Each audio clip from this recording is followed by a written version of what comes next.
Nordeste Radio. La voz del nordeste de Segovia.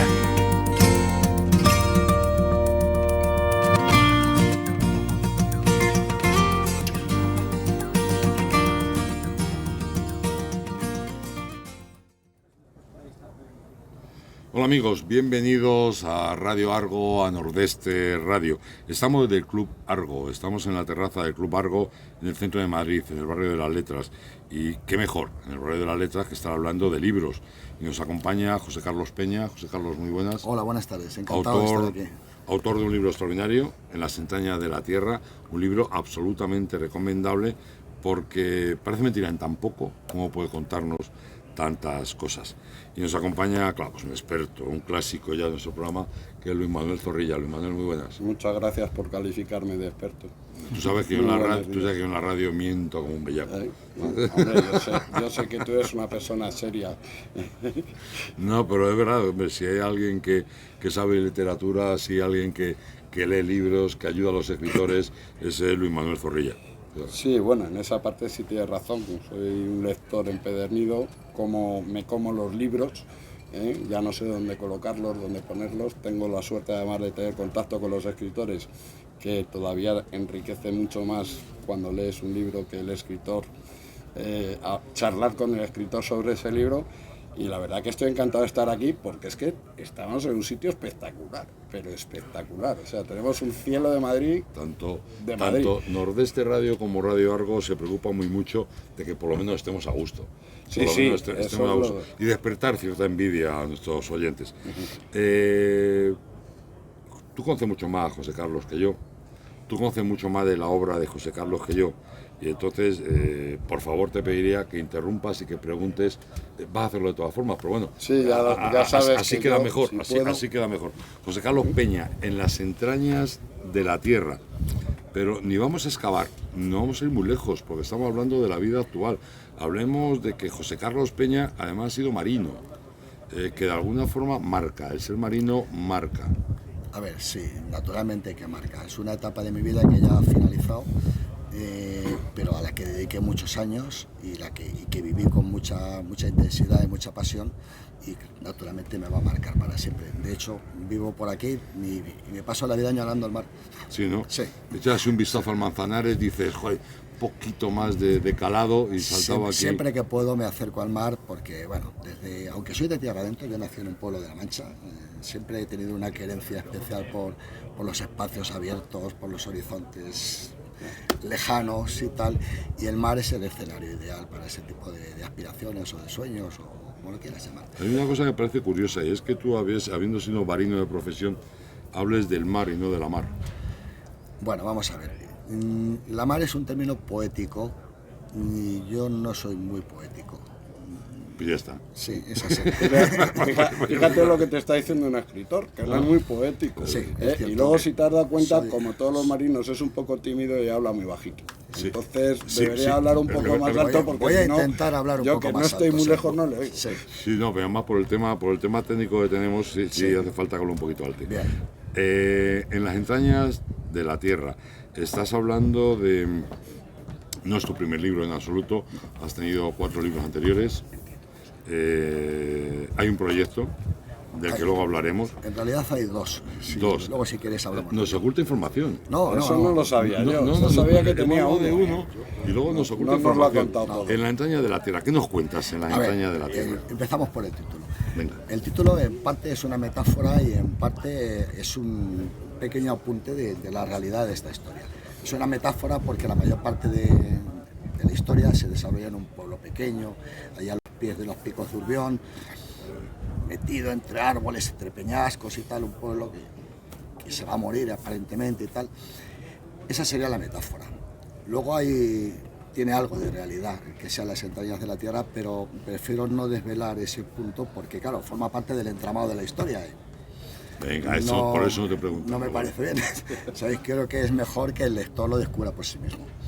Pero sí hay enfrentamientos, adaptaciones de gente ya de cierta edad. Estamos hablando de lo que se llama ahora popularmente la España vaciada, de qué ocurre en la España vaciada, cómo la gente se tiene que enfrentar a nuevas tecnologías, cómo luchar por esa España vaciada que cada vez va limitando más quizás los servicios que en otros sitios son normales y que poco a poco se van reduciendo. Este es un tema que ahora está muy de actualidad, pero que no es nuevo. No, claro. A mí este tema me ha preocupado, o por lo menos me ha interesado desde hace muchos años. Pero el libro, aunque se desarrolla en ese contexto, no es solamente un libro sobre la España rural, los pueblos que se vacían. También es una historia de personas, de seres humanos, algunos urbanitas, otros no, otros más rurales, que se enfrentan a los cambios que nos ha traído el siglo XXI, a los cambios que produce el cumplir cierta edad y la incertidumbre. Y sentirte un poco desplazado, la incertidumbre que impregna siempre la vida, todas nuestras vidas. Y claro, se desarrolla en ese entorno, en un entorno rural, en un pueblo pequeño. Son las dos facetas del libro, las historias de los personajes y el contexto, que están relacionados. Normalmente hay un tópico que parece que la incertidumbre la sufres cuando tienes una edad pronta, una edad temprana, pero es verdad que cuando te haces adulto, cuando te haces mayor, esa incertidumbre persiste y no te quiero contar más nada en situaciones como la que estamos viendo ahora mismo, como puede ser el tema de la pandemia, que tenemos una incertidumbre tremenda.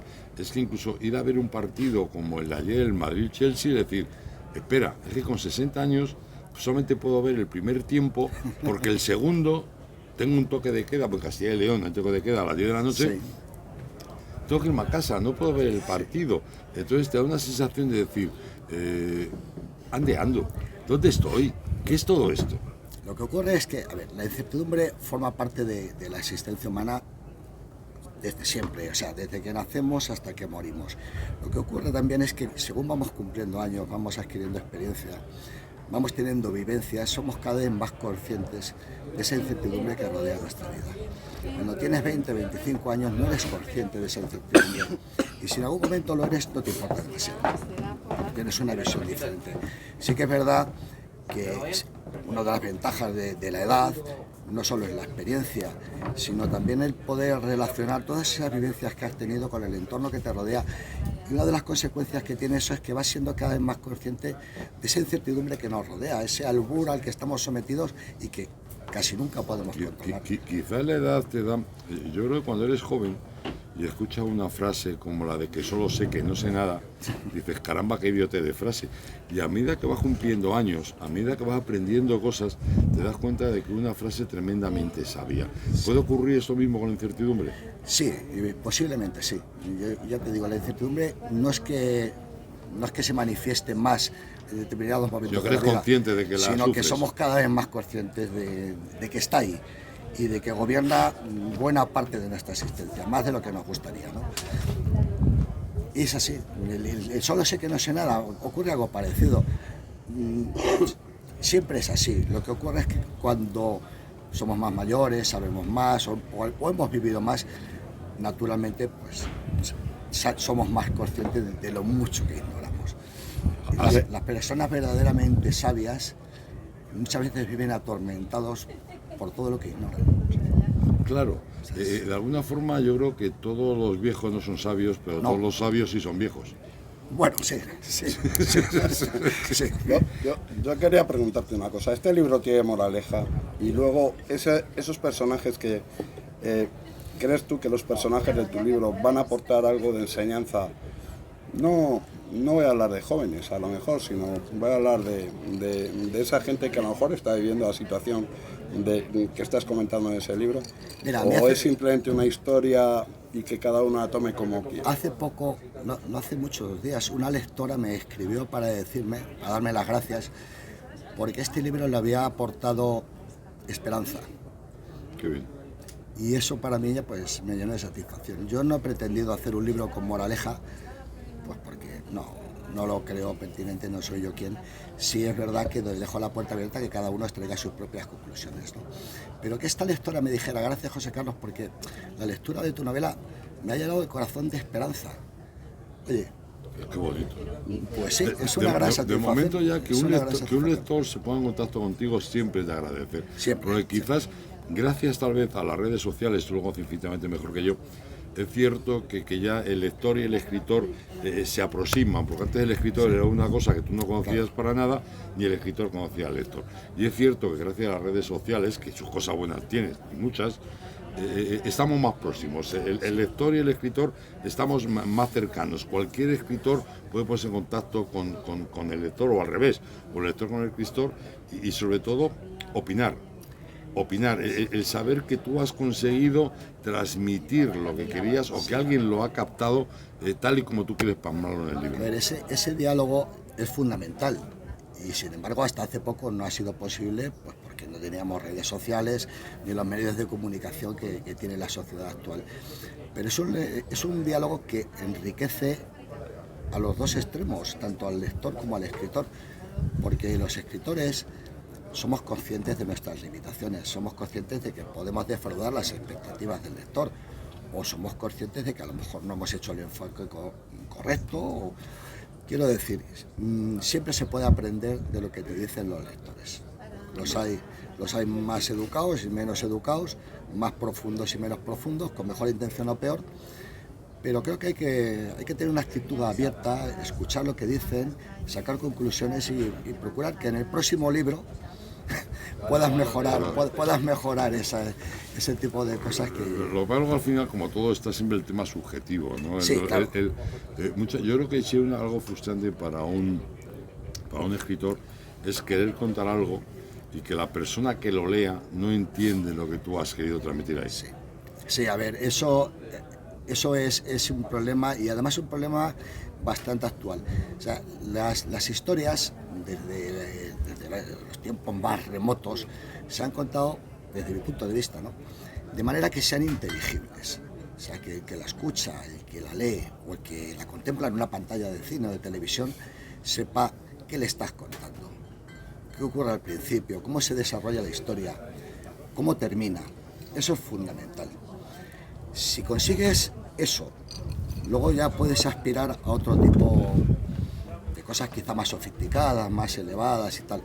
Pero hay que partir de esa base, de que el que te escucha, el que te lee, el que ve una obra de teatro o una serie de televisión, sepa qué le estamos contando, de qué va esto, qué ocurre, cómo se desarrollan. Tiene que haber una cierta coherencia temporal, tiene que haber una serie de elementos que son fundamentales. Hay otros tipos de literatura, hay otros estilos literarios y hay otras formas de contar las cosas, infinitas, además, y cada vez más, afortunadamente. Pero yo creo que esos elementos no pueden faltar nunca. O sea, una coherencia temporal, una claridad, una transparencia, que el que escucha o el que lee pueda seguir la historia con... Hay mucha gente, estoy seguro, cuando lea En las entrañas de la tierra, va a decir, caramba, es que eso lo estoy viviendo yo. Es posible que estemos viviendo cosas que tú narras en el libro y que no seamos conscientes de que las estamos viviendo. Es posible. A ver, antes de que... Creo que no me vas a hacer esa pregunta tópica, pero ya te respondo. Esto no es autobiográfico, aquí no estoy yo. Está mi voz, pero no estoy yo. Yo no hago nada utópico, salvo cuando me sale. No hay ninguna vivencia personal, pero sí hay mucha observación. Entonces... Es que de alguna forma, fíjate, cuando hablamos, y perdona te interrumpa, digo libre de interrumpir a un invitado, eso no me suelo permitir, pero en ocasiones cuando hablamos de si es autobiográfico, no es tanto por lo que sea de una persona como por sus vivencias o de gente que le rodea. O sea, de alguna forma trasladamos o trasladáis al libro cosas que de alguna forma habéis vivido en primera o en segunda persona. A ver, en todas mis novelas, por lo menos en la mayoría, habrá personas que se puedan reconocer, o bien por sus rasgos, o bien por su personalidad, o bien por alguna circunstancia de su vida. Pero son personajes construidos con el objetivo de que sean personajes ficticios. Las situaciones que relato, la mayoría de ellas las he observado, o me las han relatado, o las he escuchado en alguna parte, o las he intuido. ¿También? ¿Sabes? Y luego con ellas construyo una ficción. Claro, en algo te tienes que basar. Pero que siempre dejamos algo de la piel ahí. Por supuesto. Y una pregunta que, fíjate que hace tiempo que te conozco, pero nunca te la he hecho. O sea, me refiero a la típica pregunta que últimamente se hace en todas las entrevistas a los escritores nuevos, si es un escritor de mapa o un escritor de grupo.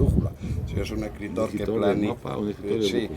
un escritor de mapa es un escritor que antes de empezar el libro ya tiene casi dividido los capítulos, lo que va a contar en cada uno, sabe el principio, sabe el final, o en realidad es un escritor que vas escribiendo y según te va, aunque tengas la idea en la cabeza, los personajes te van pidiendo cambiar algo y al final lo cambias, o eres de estructura. Yo no tengo esa capacidad de improvisación, yo planifico.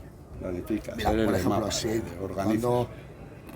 cuando mi hija era pequeña y le iba a contar el cuento de Caperucita Roja, por ejemplo, una noche, antes de contárselo yo sabía el cuento, sabía cómo empezaba, cómo se desarrolla y cómo termina.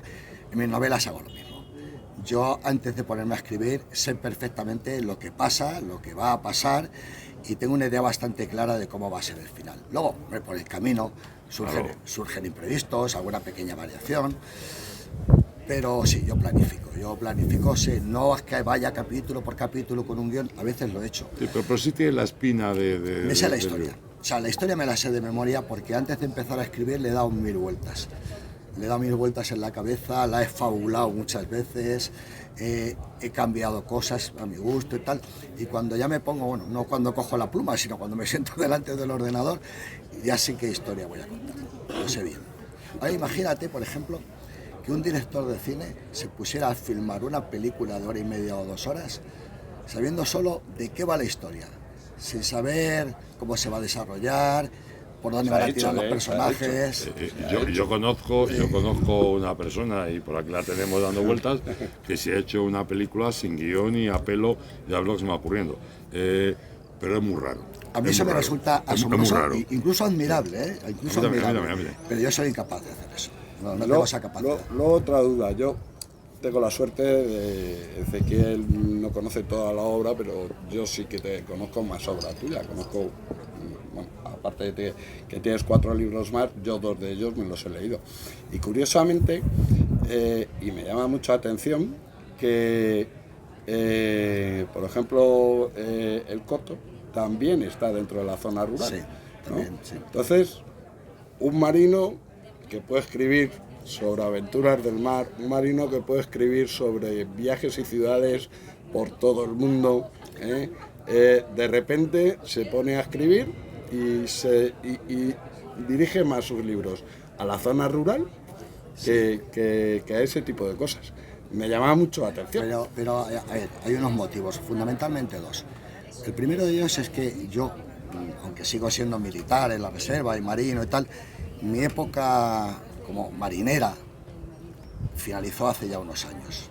Para mí es el pasado. Y es un pasado que me interesa mucho y que me sirve de inspiración. Y de hecho mi primera incursión en la literatura fue una novela de aventuras con muchos barcos, muchos viajes y tal. Pero es el pasado. El presente mío es otra cosa. Ahora estoy en otros asuntos, tengo otros intereses, sin perder de vista aquellos, pero tengo otros intereses. Esa es una razón. Y la otra razón es que, bueno, a ver, las personas somos polifacéticas. No podemos encasillar a una persona como, bueno, tiene estos intereses, hace esto y siempre lo que podemos esperar de ella siempre que siga haciendo esto. No. Yo tengo otras facetas, mejores o peores, más interesantes o menos, y otros intereses. No siempre tengo los mismos intereses en cada momento de mi vida. Y en este momento de mi vida vivo muy lejos del mar. Salgo todos los fines de semana a la sierra. Me gusta andar por esos pueblecitos de Soria, de Guadalajara, de Segovia y empaparme. Y todo eso lo tengo que expresar de alguna manera. Son inquietudes, preocupaciones que tengo y mi manera de... Has mencionado Segovia. Ahora mismo tenemos el problema de los cierres perimetrales, sí. Y la gente de Madrid no podéis acercaros a Segovia y a sitios tan maravillosos como Riaza, que sí. De hecho hoy habíamos quedado en que este programa lo íbamos a hacer en Riaza. Sí. A ver si la semana que viene os escapáis, hacéis algo o dentro de poco y te das un pasito por Riaza, sí. Porque merece mucho la pena. Y comer torrendos si te deja alguno. Bueno, algunos dejaré. No, mira, dice Fernando que no va a dejar ninguno. Ya sabes que tenemos eso pendiente. De todas formas, ¿qué encanto tiene? Sí, y hay que hacerlo ya. ¿Qué encanto tiene la vida rural? A mí me ha pasado algo parecido a ti. Lo comentábamos antes fuera de micrófono. Yo soy de Madrid, toda mi familia de Madrid. Jamás pensé que yo me iría fuera de Madrid, pero me he ido fuera de Madrid. Y he descubierto de verdad en Riaza, vamos, que no me vuelvo. O sea, que ya no salgo yo de allí. A ver, Riaza, yo lo conozco, no es un pueblo cualquiera. No es que quiera ahora hacerte la pelota y tal. Riaza es un pueblo especial. Muy especial. Pero luego también yo percibo que ahora con esto que hay de la vuelta al pueblo y la vida rural y todo eso, la vida rural está un poco idealizada. La vida rural es más dura de lo que parece. No te hablo de un pueblo como Riaza, sino de otros pueblos que no tienen un nombre tan conocido y que andan por ahí perdidos en medio de la estepa castellana o de cualquier sierra. Esa vida es dura, ¿eh? Y para cualquier urbanita como nosotros supone un cambio de mentalidad, de adaptación importante que no todo el mundo lo consigue. A mí lo que me gusta de los pueblos y de la vida rural, aparte de eso, de los pueblos y de vida, es el contacto con la naturaleza. Y en eso enlazo con el mar. A mí lo que realmente me gusta es la naturaleza, los espacios abiertos, el contacto físico y diario con el viento, con las rocas, con el mar. Me da igual que sea el mar, que sea la montaña, que sea una dehesa, o que sean esos campos de mi tierra, que son llanos. Y el peligro que tiene. Claro, naturalmente. El peligro que tiene la naturaleza. El peligro tiene la montaña, el peligro tiene el mar. Quizás eso es parte de su atractivo, que subes a la montaña y te puede cambiar el tiempo en un cuarto de hora y te ha cambiado toda tu planificación, toda tu historia y te das cuenta de lo que era un paseo tranquilo se puede convertir en una aventura. Mira, decía Joseph Conrad en una frase que a mí me gustaba mucho citar y que no es literal, que una de las virtudes de cualquier buen marinero es un sano gusto por la incertidumbre.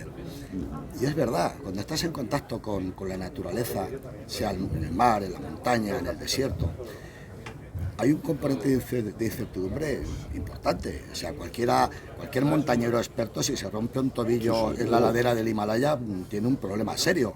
Cualquiera de nosotros se puede perder. O en el Pico del Lobo. Sí. Cualquiera de nosotros se puede perder por esos campos inmensos de la Mancha, donde no hay puntos de referencia, solo hay llanura, ¿sabes? Entonces, bueno, dentro del contacto con la naturaleza, el vivir cerca de ella, el disfrutar de tenerla pues, a tiro de piedra todos los días, también está ese gusto por la incertidumbre de saber o no saber. Te vas a dar un paseo, me va a llover, voy a ser... Bueno, como lo exige, mucha prudencia siempre y que la gente no vaya a la montaña en chancla, por Dios. Ya, por supuesto. Luisma, tú que tienes más cara y mucho más desparpajo, pues no le tiras un poquito de la lengua a José Carlos con el siguiente proyecto que tiene. Le quiero tirar de la lengua con más, no con el siguiente, con los dos siguientes. Porque es verdad que uno lo tenía aquí guardado, uno se lo ha guardado, tenía escondido para soltarlo. Y entonces nos tendrá que contar cuáles son esos dos proyectos y el porqué de esos dos proyectos, porque como eres tan concienzudo a la hora de decidir lo que escribes, lo tienes prácticamente hecho. Tengo terminado un libro que es no sé si es un ensayo, es una recopilación de textos breves, se va a llamar Barcos y Navegantes. Barcos y Navegantes. Sí, y son 40 artículos relacionados con la mar. Qué bonito. Pero no con mi vida en la mar, sino con marinos. Se pone romántico, está diciendo la mar. Sí, se pone romántico. Aquí ya tiene un componente un poquito más poético. Lo dice por los personajes del libro. Sino con personajes tanto reales como literarios que a lo largo de mi vida, por medio de mis lecturas o de lo que he podido conocer, me han fascinado y han guiado un poco ese espíritu aventurero que, bueno, debo decir que siempre me ha acompañado, ¿no? Ese libro está terminado, está escrito.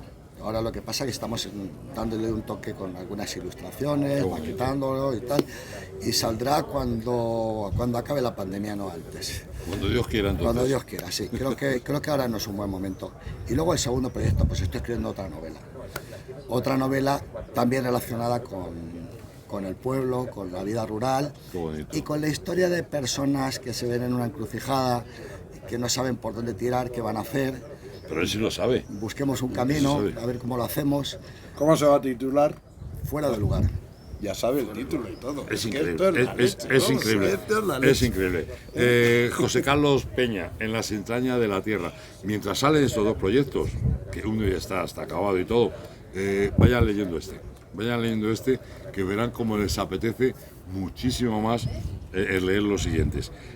Una página web, Sí, por supuesto, tengo una página web en internet, soy fácil de encontrar en las redes, poniendo José Carlos Peña, las entradillas de la tierra, pueden acceder a mi página web, en Simple Site, pueden visitarme en Facebook, están por ahí mis correos y tal, es muy fácil encontrarme y ponerse en contacto conmigo. Y también te lo José puedes Carlos encontrar, Peña. también te lo puedes encontrar firmando en cualquier librería.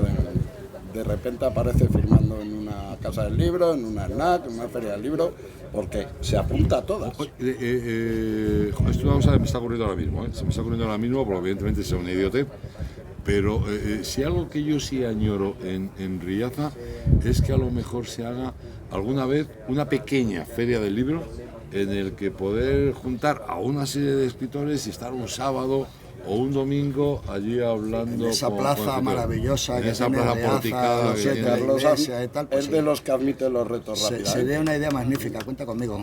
Pues hablaré con el alcalde, que al fin y a la postre es el que manda en todo esto. Hablaré con Benjamín Cerezo, con el alcalde de Riaza, y a mí es un proyecto que me gusta mucho. Creo que hay que empezar con una feria del libro. Está conmigo también en que yo aportaré ahí todo lo que pueda. Sí, que tío, te voy a Yo preguntar. por comer torrendos, no. Sí, que tío, te voy a Yo preguntar. solamente con que a la feria del ti- libro pueda ir a comer a torrendos. ti te lo exijo. Ya me vale. Te cuenta que a ti te lo Cualquier exijo. excusa me vale para ir a tomar Igual Zarrilla, muchísimas gracias por estar con nosotros. José Carlos Peña, muchísimas gracias por acompañarnos y enhorabuena por este fabuloso libro, Las entrañas de la tierra, y los dos que tenemos ya ahí mismito. Ha sido un placer estar aquí con vosotros, muchas gracias. Y seguiremos hablando, Seguiremos hablando. Amigos, ha sido un placer estar con todos ustedes. Un abrazo, hasta mañana. Hasta luego. ¿Necesitas ayuda para diseñar o llevar tu página web, cartelería o redes sociales? ¿Quieres pasar tu negocio al mundo online y no sabes cómo? En Radio Argo y Más podemos ayudarte. No dudes en ponerte en contacto con nosotros al 671 091 098. Tenemos tu solución. 671 091 098.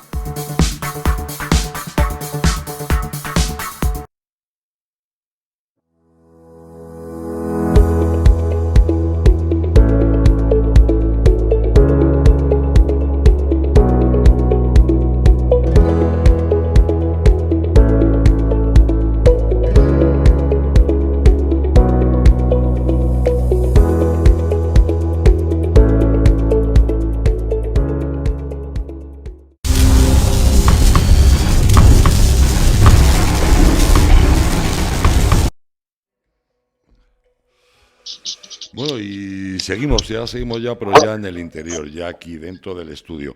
No es lo mismo que estar ahí en la terraza del Club Argo y al sol, pero bueno, poco a poco, a ver si este viernes podemos hacer un programa en directo fuera de aquí del estudio, a lo mejor en la plaza de Riaza, que será muy agradable.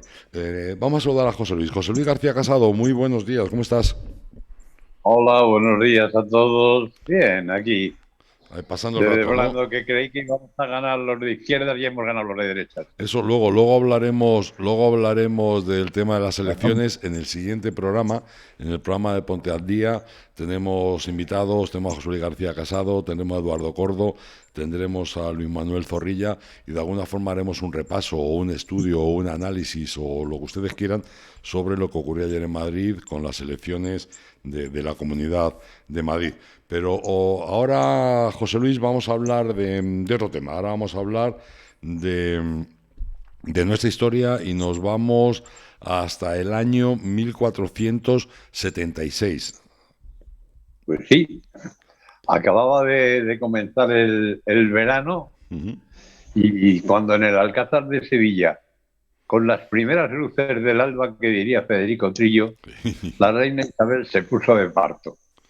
La reina, como todo el mundo sabe, tuvo 4 hijas y un solo varón. Ajá.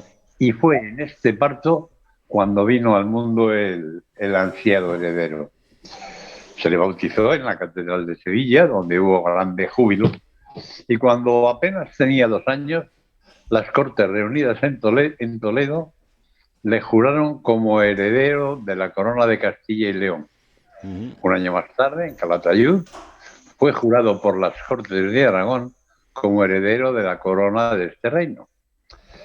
La infancia y la primera juventud del heredero estuvo protegida por una guardia personal muy numerosa y junto a sus padres recorrió una buena parte de los reinos y bueno, pues como no podía ser de otro modo, su educación estuvo vinculada a Salamanca, siempre, claro. Sí. desde el primer momento. El príncipe tuvo casa y corte en Almazán, en la provincia de Soria, donde sus padres le rodearon de compañeros escogidos de las mejores familias de la corte. Y como pasa en todas las familias reales, la preocupación importante era la continuidad de la estirpe. Así que ello lleva siempre en este mundillo de la realeza a concertar matrimonios de Estado. Perdón. Así que más o menos en 1490 los reyes dispusieron las bodas de su hija Juana, con Felipe llamado el Hermoso, y del príncipe Juan, el recién nacido del que hablábamos, con Margarita de Austria. Aclaremos que nuestros reyes católicos habían pensado que su hijo heredara un Estado fuerte, moderno y aliado con todas las potencias europeas, especialmente por intereses del Reino de Aragón, para contrarrestar la política francesa, que era muy agresiva, estaba en liza siempre con el Reino de Aragón.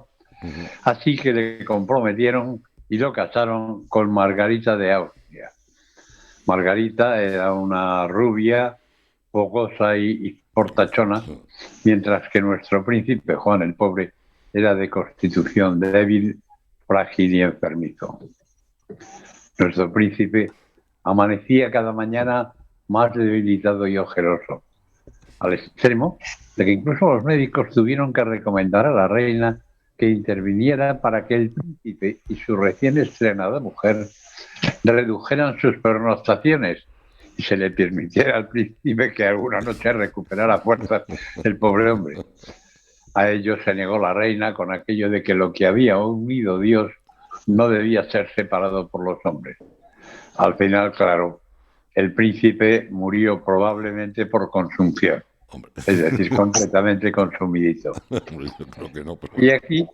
Y aquí se produce el principio del del traspaso dinástico a la Casa de Austria. Pero se preguntarán algunos, ¿quiénes eran esos Austrias? O Habsburgo, que también se les llama así. ¿Y de dónde venían? Sí, un cambio. Toma los cambios de reino, los cambios de corona, caramba, los líos que traen, ¿eh?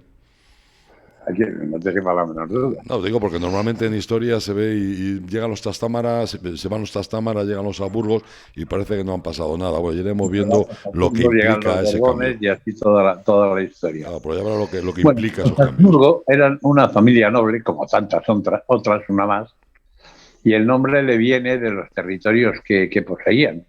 Un castillo y algunas tierras en Suiza, apenas un puntito en el mapa de los principados alemanes, y su lema familiar era Austria est imperari orbi universo, es decir, pretendían tener poder sobre todo el universo. Ya puestos a pedir. Su territorio era pequeño, tropas no tenían, entonces se lo plantearon muy claro bajo una máxima que respetaron a rajatabla. Deja las guerras a otros y tú, Habsburgo feliz, cásate, porque los reinos que a otros otorga Marte, a ti te los regala Venus. Listos, ¿eh? Sí, sí. Casándose y heredando, alcanzaron fortuna y poder. Y entre bodas y alianzas, pues acabaron consiguiendo hacerse con Austria, con Hungría, con Bohemia y al final también con España. Una característica que distingue a los miembros de esta familia, es una curiosidad que anoto aquí, es precisamente la inconfundible mandíbula prognática, con el labio inferior grueso y caedizo y el labio superior retraído. Tantos años de casarse entre ellos, primos con primas, sobrinos con tías, tíos con sobrinas, ignorantes de las consecuencias de la consanguinidad, les llevó a tener esa característica cadena que continuó hasta nuestro Carlos II, nuestro último Austria, Sí. precisamente, que era un auténtico cuadro, como en su día veremos Era un espectáculo. cuando le llegue el turno. Bueno, pues fue en 1504 cuando fallece la reina Isabel después de 30 años de reinado. Tenía ella 53 años. La corte y la nobleza estaban inquietos. ¿Qué iba a pasar ahora? Bueno, el testamento de la reina no dejaba lugar a dudas. Fernando, rey de Aragón, y Juana, reina de Castilla. Sin olvidar que se nombra a Fernando administrador y gestor del gobierno de Castilla en ausencia o incapacidad de la reina Ya, Juana. algo solía ya la madre, pero sí es cierto que le deja todo a la hija, aunque ya solía ella algo del No, comportamiento, ya de las peculiaridades de le Juana. deja como que, los reyes católicos habían conseguido esa unión de Castilla y Aragón y tal, pero que realmente seguían siendo reinos Sí, independientes, sí. aunque digamos coordinados. Es más, de hecho, Pues, la intención del rey de Aragón, la intención de Fernando era apropiarse de Castilla. Bueno, luego ya iremos viéndolo en la historia. y de hecho al final se consiguió que fueran un solo reino. Ujú. Bueno, ya llegaremos. Ya llegaremos. Vamos a entrar en matices ahora. Bueno, pues como digo, en el testamento de la reina a Fernando, como administrador y gestor del gobierno de Castilla, por ausencia o por incapacidad de la reina Juana. No voy a entrar en detalles de las tensiones que se produjeron en las distintas cortes que se fueron convocando sucesivamente para decidir los papeles que deberían jugar Fernando y su yerno, Felipe de Habsburgo, ante la posible incapacidad de Juana. Juana de Castilla. A la muerte de Isabel, Fernando proclamó reina de Castilla a su hija y tomó las riendas de la gobernación del reino, acogiéndose, como decíamos hace un momento, a la última voluntad de Isabel la Católica. Pero el marido de Juana, el archiduque Felipe, llamado el Hermoso, no estaba por la labor de renunciar al poder, y en la Concordia de Salamanca se acordó el gobierno conjunto de Felipe y la propia Juana, como reyes, claro, actuando Fernando como gobernador.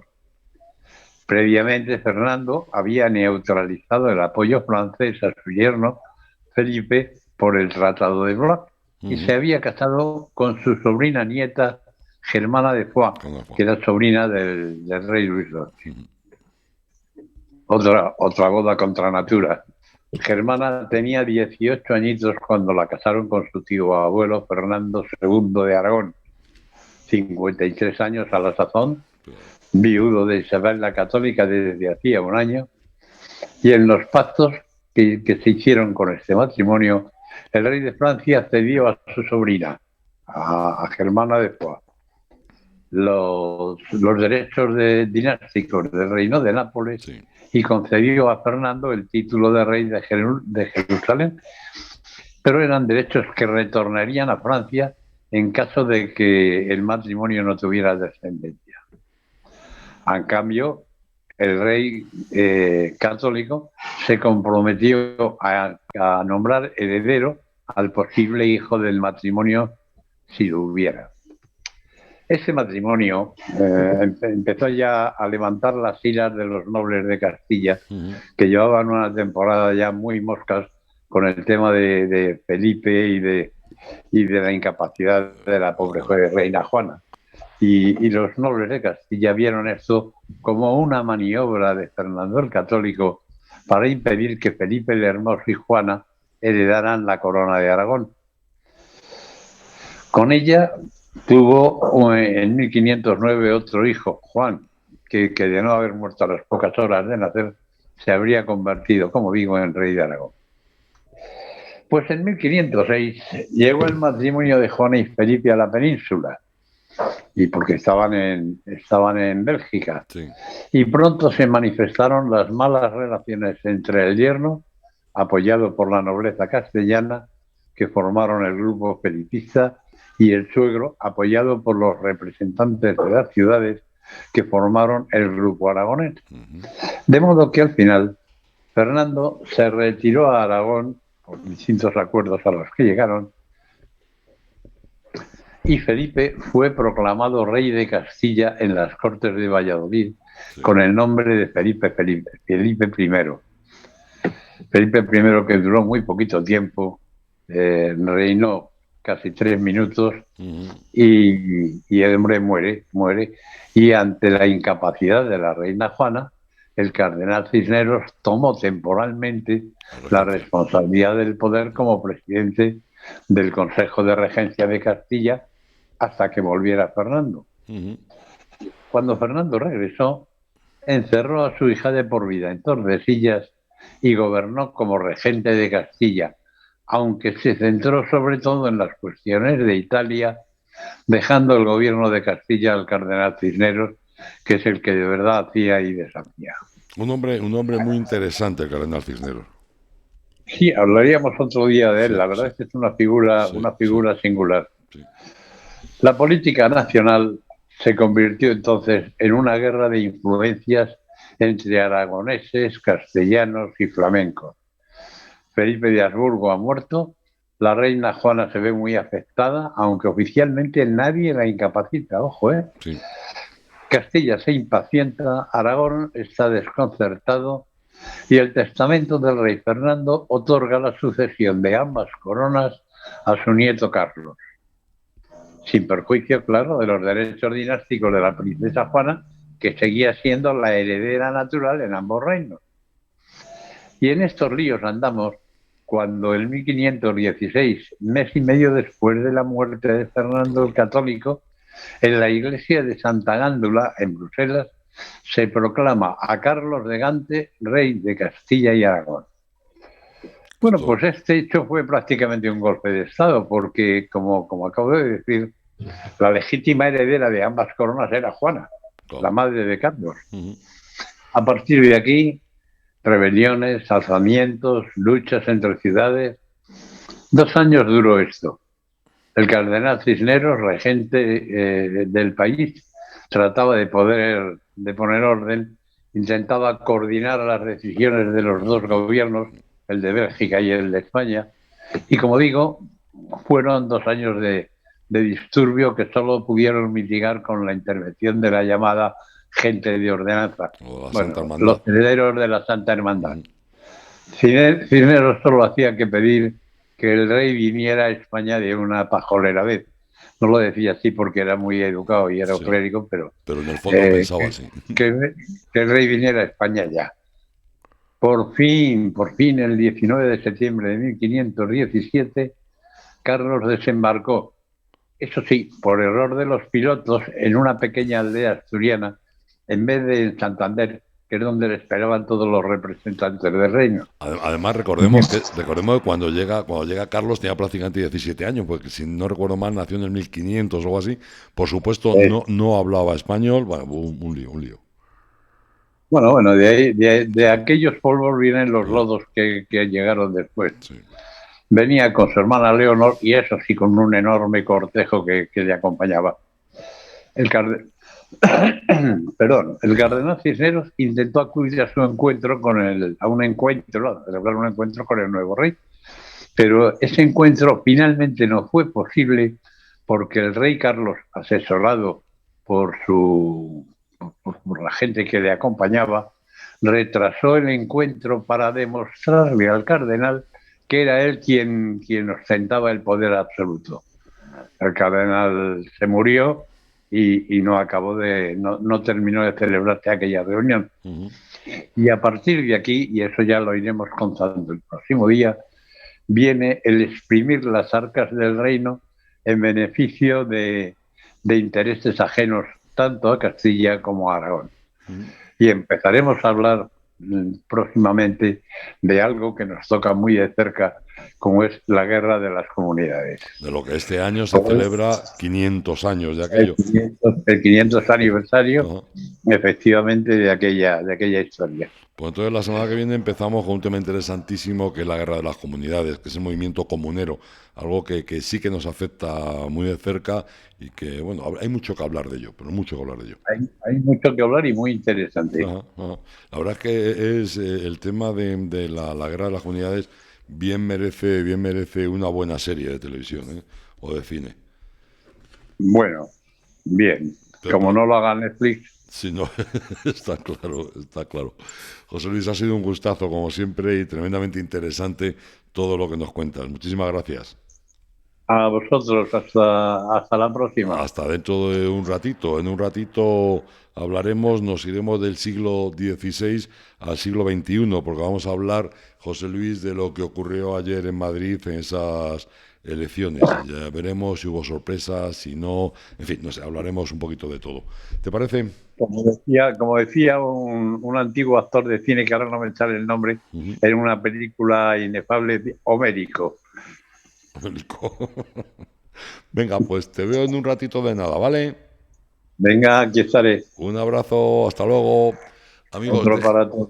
amigos, déjenos un ratito, déjenos un cuarto de hora o una cosa así y volvemos otra vez para echar un vistazo a ver lo que ocurrió ayer en las elecciones en la Comunidad de Madrid. ¿Vale? Venga, hasta ahora, amigos.